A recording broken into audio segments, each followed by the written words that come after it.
नाशिकच्या खड्ड्यांच्या प्रश्नावरून महापालिकेच्या महासभेत लोकप्रतिनिधींनी तीव्र संताप व्यक्त केला, तर दुसरीकडे गिरीश महाजन यांनी शहरातील रस्त्यांची प्रत्यक्ष पाहणी करत अधिकाऱ्यांना आवश्यक त्या सूचना दिल्या आहेत। गेल्या 15 ते 20 दिवसांपासून एनडीटीव्ही मराठीने हा मुद्दा सातत्याने लावून धरलेला आहे। याच पार्श्वभूमीवर मंत्री गिरीश महाजन यांच्याशी आमचे प्रतिनिधी राहुल वाघ यांनी केलेली खास बातचीत पाहूया। नाशिकमधील खड्ड्यांसंदर्भात काल मुख्यमंत्र्यांजवळ बैठक ही पार पडलेली होती। त्यानंतर आज नाशिक महानगरपालिकेची विशेष महासभा ही देखील खड्ड्यांच्या मुद्द्यावरती गाजते आणि आपण एकंदरीतच बघितलं तर मंत्री गिरीश महाजन हे सकाळपासून खड्ड्यांची या ठिकाणी पाहणी करताय, विकास कामांची या ठिकाणी आपल्याला पाहणी करताना दिसून येत आहे। एकंदरीत आपण जर बघितलं तर ते आता आरटीओ परिसरामध्ये खड्ड्यांची पाहणी हे करतायत, त्या संबंधित अधिकाऱ्यांना विशेष अशा सूचना हे देत आहेत आणि स्वतः मंत्री गिरीश महाजन हे आता आपल्या सोबत आहेत।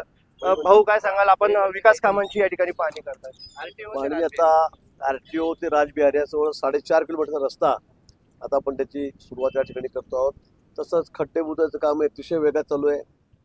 मखमलाबादच्या रस्त्यावरून आपण आता जाऊन त्या ठिकाणी आलेलो आहे।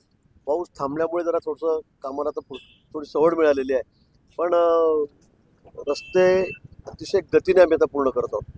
कुठे सगळ्या ठिकाणी सगळ्या प्रभागांमध्ये आता कामं सुरू आहेत, 6च्या 6 विभागामध्ये कामं सुरू आहेत आणि ती अतिशय वेगाने सुरू आहेत। लवकरात लवकर रस्ते सगळे कॉन्क्रीटचे कसे होतील याकडे आमचं आता लक्ष आहे आणि ज्या ज्या ठिकाणी खड्डे आहेत, जास्त लोकांना त्रास आहे, ते खड्डे बुजवण्याचं काम ते रात्रंदिवस युद्धपातळीवर सुरू आहे। कमीत कमी त्रास नाशिककरांना कसा होईल यासाठी आता निश्चितच आपण जर एकंदरीतच बघितलं तर एनडीटीव्ही मराठी सुद्धा या खड्ड्यांबाबत 15 दिवसापासून मोहीम राबवलेली होती।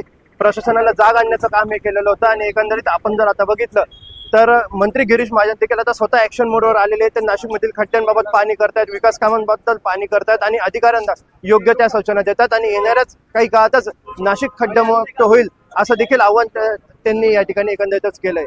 राहुल वाघ, एनडीटीव्ही मराठी, नाशिक।